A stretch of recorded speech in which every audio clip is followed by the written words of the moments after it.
সাধারণ মানুষের মধ্যে যে বিভ্রান্তি ছড়াচ্ছে বলে আপনি বললেন, বিভ্রান্তি ছড়াচ্ছে বলিনি, অনেকে বিভিন্ন কথায় যদি বিভ্রান্ত হন সেটা দূর করার জন্য কি ডিপিআর প্রকাশ হবে? কি সব কিছু প্রকাশ করব, আমাদের কোনো লুকোনো মশারির মধ্যে জিনিস নাই। We are exposed, we are expressed. Kansai নদীর সাথে যুক্ত কিছু যে সেচ এবং নিকাশির যে নালা, সেগুলো দীর্ঘদিন সংস্কার হয়নি। যেমন এই রায়মণি রোড দিয়ে যেখান দিয়ে এলেন সুলতানাবাদ থেকে, ওর প্যারালালি একটা খাল এসেছে, সেটা দীর্ঘদিন সংস্কার হয়নি। তো এইগুলো নিয়ে কি সেচ মন্ত্রী হিসাবে আপনার কোনো প্ল্যানিং আছে? দেখুন, একটা কথা বলেছি, ঘাটাল মাস্টার প্ল্যান। দেখুন, আগে কেশপুর ছিল না, যুক্ত হয়ে গেছে। আগে চন্দ্রকোনা 1-2 ছিল না, যুক্ত করে দিয়েছে। আগে ঝুমি নদী ছিল না, এসপি সাহেব চোখে আঙুল দিয়ে দেখিয়ে দিলেন আমাদের, ঝুমি ইনক্লুড হয়ে গেছে। খানাকুল, আরামবাগ, গোঘাটের কিছু মানুষ কিছু কিছু কথা বলছেন, আমরা সেগুলো দেখছি। এইবার এই ধরুন, এই বাংলোর পেছনে পুরো এন্টার প্লটটা তো ইরিগেশনের প্লট, জানেন তো, প্যারালালি। এবং ইরিগেশনের জমির উপরে আমরা ল্যান্ড ট্রান্সফার করেছি, টেকনিক্যাল ইনস্টিটিউট হয়েছে। আমি আজকেই আলোচনা করব how this non-used land of and জলাভূমি of irrigation can be utilized for the betterment of ঘাটালের উন্নয়নের জন্য কি করা যায়। আগেই তো পলাশ পাইপ কেটে দিয়েছি, শিলাবতীও আমরা নো কস্ট এফেক্টে কাটবো। এইরকম আমি এবং মিস্টার জৈন ডিএম সাহেবদের অনুরোধ করেছি পুরো বেঙ্গলে যে আপনারা এগিয়ে আসুন, জেলা পরিষদে এগিয়ে আসুক।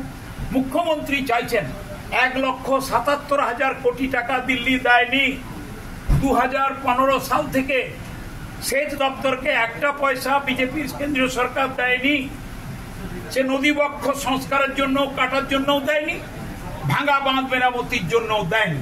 তাই আমাদের মুখ্যমন্ত্রীর মস্তিষ্ক প্রসূত যে একটা অভূতপূর্ব ফর্মুলা, জিরো কস্ট ডিসিলটেশন, এতে অলরেডি আমরা খুব ভালো ফল পাচ্ছি।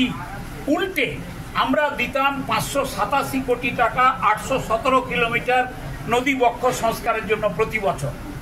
এবার আমরা টাকা পাবো, রেভিনিউ পাবো, রয়্যালটি পাবো, নো কস্ট মডেল। এইটাকে তোমরা প্রচার করো, এইটা আমার অনুরোধ। এতে করে বাংলার যে অপমান করছে দিল্লি, সেটাকে জবাব দেওয়া যাবে। আর এই যে কথায় কথায় আপনারা বলেন গেল রে লুট হয়ে গেল রে, লুটফুটের কোনো কোশ্চেন নাই, কারণ আমি তো টাকা পাবো। আমি মানে সরকার টাকা পাবে। কোথায় জমা হবে? রেভিনিউ হিসাবে জমা হবে।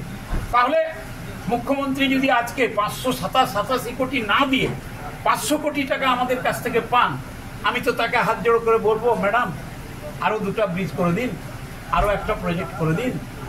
সেই নতুন দিন আসছে সেচ দপ্তরে, আপনারা হেল্প করুন, কোঅপারেট করুন, প্রচার করুন। আচ্ছা, বোরো বাঁধের না বাঁধার জন্য গত বছর একটু বোরো চাষটা হ্যাম্পার হয়েছে, ওটা আমরা দেখবো। আমরা সাফিসিয়েন্টলি, এটা স্যার নিজে আছে, ডিএম সাহেবরা মিটিং করেন, এসপিরা থাকেন, প্রতিটি জেলায় বোরোর জন্য আমরা জল বেঁধে দিই।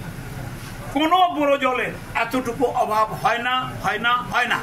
যেখানে ক্যানেল ওয়াটার কম পড়ে, আমার WRIDD ডিপার্টমেন্ট আমরা মাটির নিচে জল তুলে সেটা মেকআপ করে দিই।